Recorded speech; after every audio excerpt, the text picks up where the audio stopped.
नमस्कार बच्चों।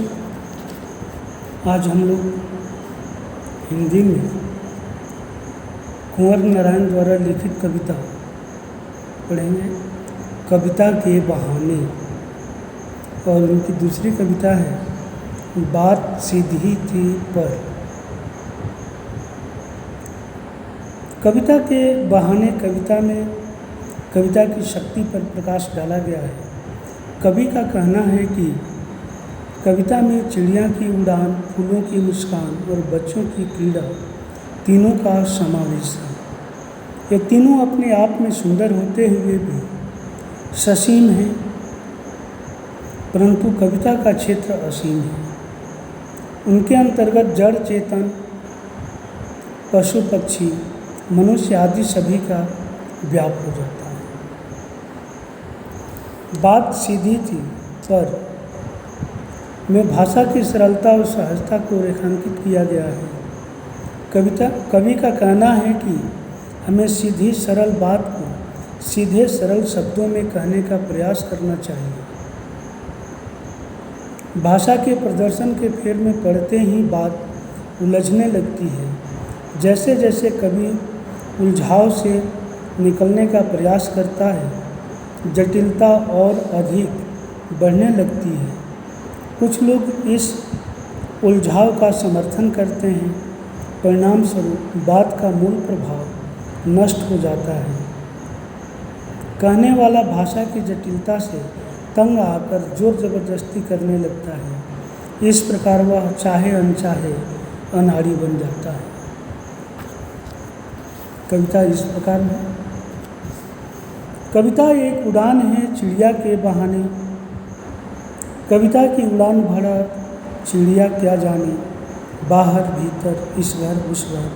कविता के पंख लगा उड़ने के माने, चिड़िया क्या जाने।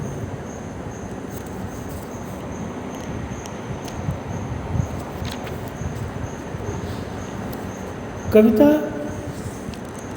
चिड़िया की उड़ान को देखकर नई नई कल्पनाएं प्रस्तुत करती है।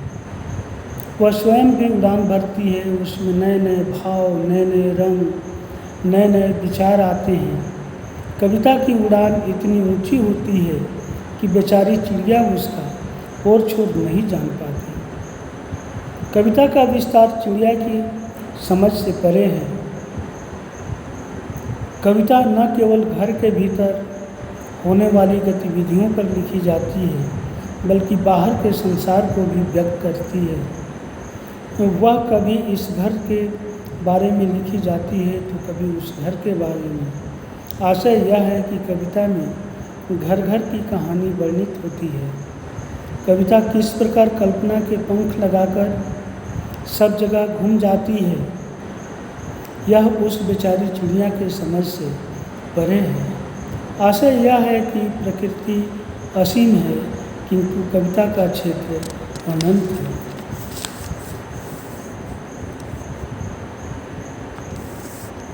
कविता एक खिलना है फूलों के बहाने। कविता का खिलना भला फूल क्या जाने, बाहर भीतर इस घर उस घर, बिना मुरझाए महकने के माने, फूल क्या जाने। कवि कहता है कि कविता फूलों को खिलता देखकर खिलती है, पल्लवित होती है और पुष्पित होती है। उसमें नए नए रंग, भाव और सौंदर्य भर आते हैं, परंतु फूल बेचारा ससीम है। वह कविता को सुगंध और सौंदर्य से तो भर देता है, किंतु कविता के खिलने को नहीं समझ पाता। उसका बोध सीमित है।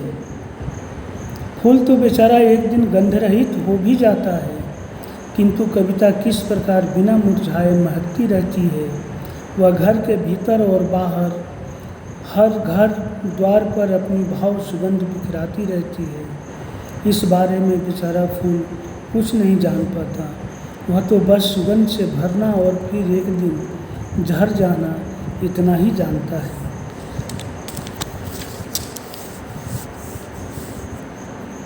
कविता एक खेल है बच्चों के बहाने। बाहर भीतर यह घर वह घर, सब घर एक कर देने के माने, बच्चा ही जाने।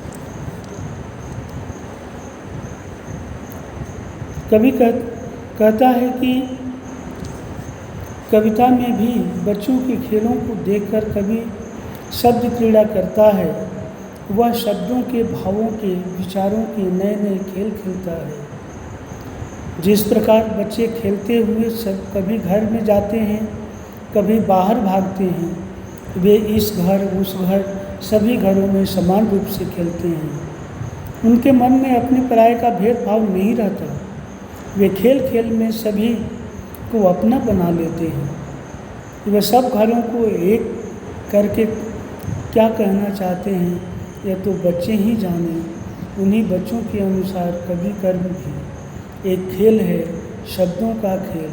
कवि शब्दों के माध्यम से अपने मन के बाहरी संसार की, अपनों की, परायों की, सब घरों के मनोभावों को वाणी देता है। वह सबको समान मानकर उनकी भावनाओं को व्यक्त करता है। कविता एक खिलना है फूलों के बहाने। कविता का खिलना भला फूल क्या जाने। बाहर भीतर इस घर उस घर, बिना मुरझाए महकने के माने फूल क्या जाने। कविता एक खेल है बच्चों के बहाने।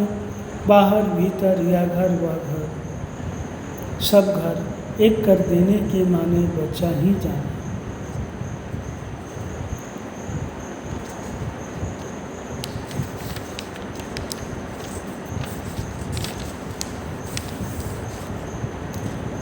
बात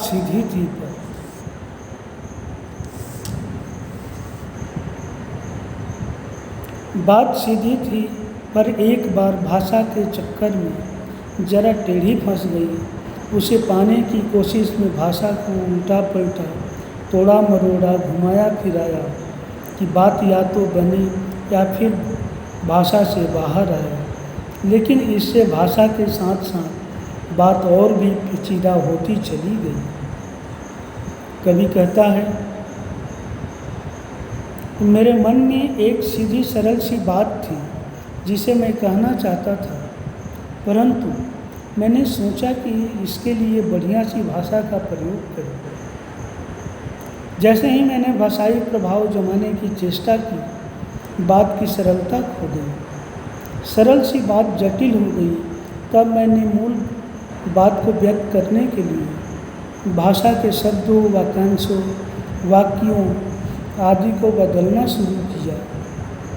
जब बात न बनी तो मैंने फिर से शब्दों को काटा छाटा, कहीं से तोड़ा या मरोड़ा, कभी इधर घुमाया कभी उधर फिराया। मैंने चाहा कि मूल बात प्रकट हो सके। मैंने कोशिश की या तो मेरे मन की बात सहजता से प्रकट हो जाए या फिर भाषा के उलट-फेर से बने जंजाल से मुक्ति मिले, परंतु दोनों बातें न हो सकी। इधर कोशिश करने पर भाषा और अधिक जटिल होती गई, उधर मूल बात भी अपनी सरलता खोकर जटिल होती गई। इस प्रकार पल प्रतिपल जटिलता बढ़ती चली गई। सारी मुश्किल को धैर्य से समझे बिना मैं पेज को खोलने के बजाय उसे बेतरह कसता चला जा रहा था, क्योंकि इस कर्तव्य पर मुझे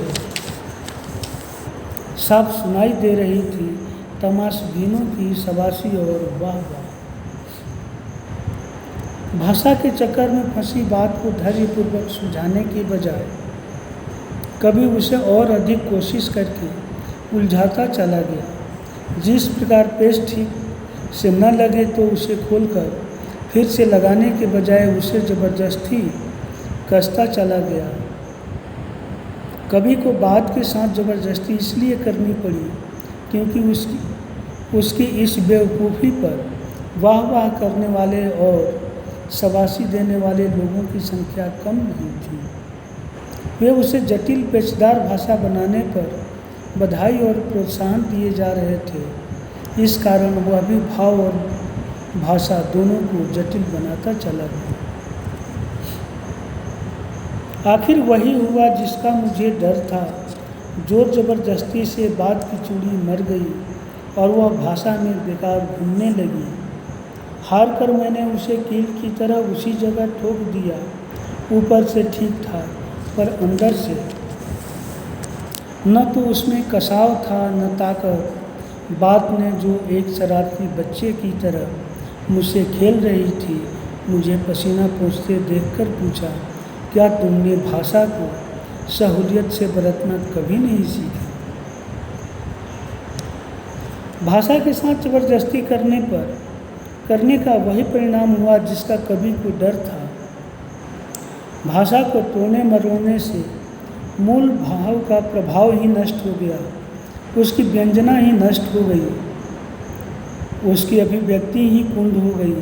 भाषा भावहीन खेलकर बनकर रह गई, भाषा की उछल कूद शेष रह गई, मूल तथ्य नष्ट हो गया। अंत में कवि ने झलाकर अभिव्यक्ति को चमत्कारी शब्दों से ठूंस ठांस कर ऐसे ही छोड़ दिया।